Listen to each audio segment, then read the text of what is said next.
सो now हमारा first topic है statement pattern. अब स्टेटमेंट पैटर्न किसको बोलते हैं? Let PQR be the simple statement. कोई भी सिंपल स्टेटमेंट है हमारे पास PQR। A compound statement obtain from this simple statement. अब ये जो सिंपल स्टेटमेंट है इससे हम लोग क्या बनाएंगे, एक कंपाउंड स्टेटमेंट हमारे पास आएगा जो कि by using one or two more of the connectivities. अब हमारे पास कनेक्टिविटीज है and or implication, double implication.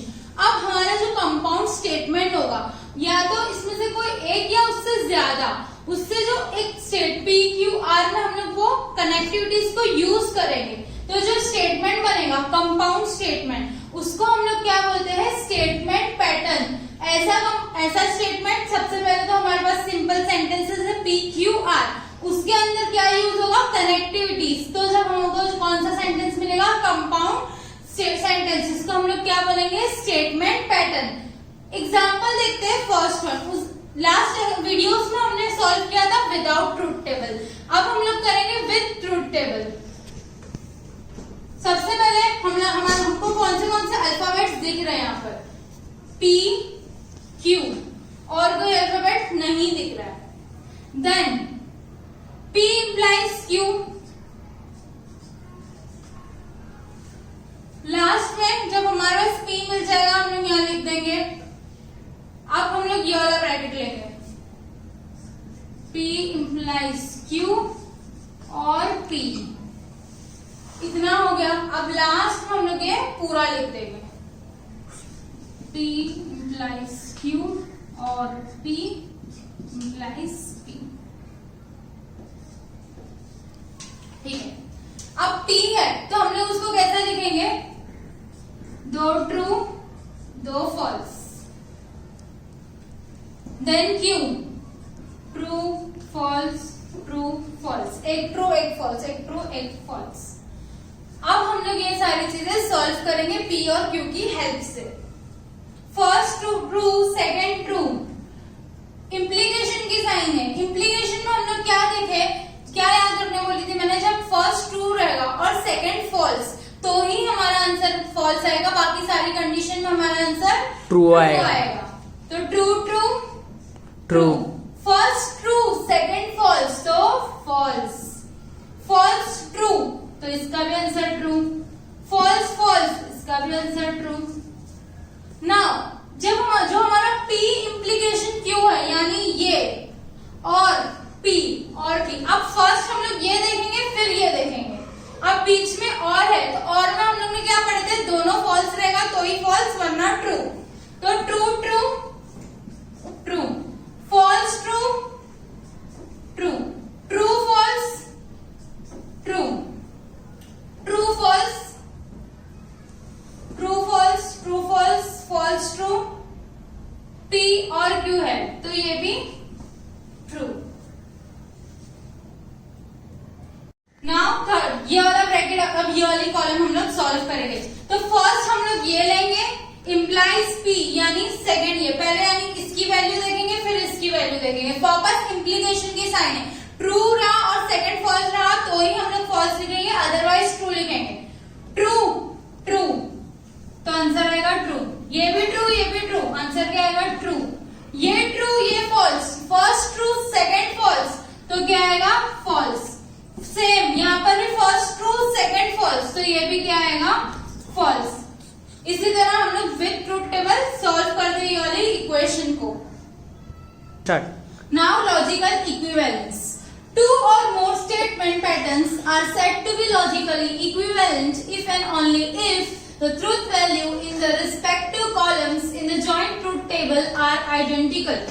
अब दो या दो से ज्यादा स्टेटमेंट पैटर्न, हम लोग के पास दो या दो से ज्यादा स्टेटमेंट पैटर्न दी रहेगी। कोई भी एग्जांपल ये, जैसे ये दो हमारे पास स्टेटमेंट पैटर्न है तो उसको क्या बोल रहा है? वो लॉजिकली इक्विवेलेंट होगा। कब? जब दोनों की जो ट्रूथ वैल्यूज होगी ना वो सेम रहेगी। तो joint truth table are identical.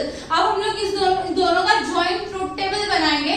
अगर दोनों की वैल्यूज हमें आइडेंटिकल मिली तो हम लोग उसको क्या बोल सकते हैं? Logically equivalence. ठीक है, हम लोग इसको सॉल्व करते हैं। वापस हमारे पास दो ही अल्फाबेट्स है P और Q, तो फर्स्ट हम लोग P लिखेंगे, second Q. Now P and Q solve करेंगे हम लोग, तो हम लोग का नेगेशन मिलेगा। तो हम लोग एक कॉलम बनाएंगे पी एंड क्यू का, then negation P and Q. Or negation P और नेगेशन क्यू, हम लोग को नेगेशन पी और नेगेशन क्यू की भी नीड है।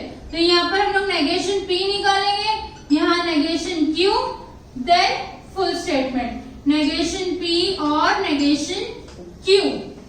सो फर्स्ट पी और क्यू में हम लोग कैसे निकालेंगे, दो ट्रू दो फॉल्स, क्यू में एक ट्रू एक false, true false true false. Now P and Q and conjunction में हम लोग ने क्या देखा, ट्रू एंड ट्रू रहेगा तो हमारा आंसर ट्रू आएगा। तो first true and true, true, ये यानी अभी यहाँ पर ट्रू और ट्रू किसी में भी नहीं, यानी तीनों क्या है, फॉल्स है। नाउ नेगेशन, इसका उल्टा, अब हमारे पास नेगेशन किसका निकालना है, पी एंड क्यू का। यहाँ पर जो भी है सबकी अपोजिट वैल्यू डालो, ट्रू है तो false, true true true. Then negation P, P का उल्टा, ट्रू ट्रू फॉल्स फॉल्स, तो हम लोग क्या लिखेंगे, false false true true. Negation Q, T F F T F T. Now negation P और नेगेशन क्यू, और डाला है एफ और एफ रहेगा तो ही हमारा आंसर एफ आएगा, अदरवाइज ट्रू। तो एफ और एफ हमारा यहाँ पर फर्स्ट में ही है तो एफ आ गया, और कहीं भी मेरे को दोनों में एफ और एफ नहीं दिख रहा है, यानी तीनों के तीनों क्या है, ट्रू है।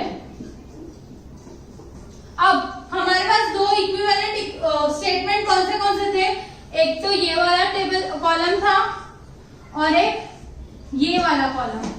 तो दोनों की वैल्यू सेम है, मैं अभी ये अगर दोनों की वैल्यू सेम रहेगी तो मैं इन लोगों को क्या बोल सकती हूँ, लॉजिकली इक्विवेलेंस।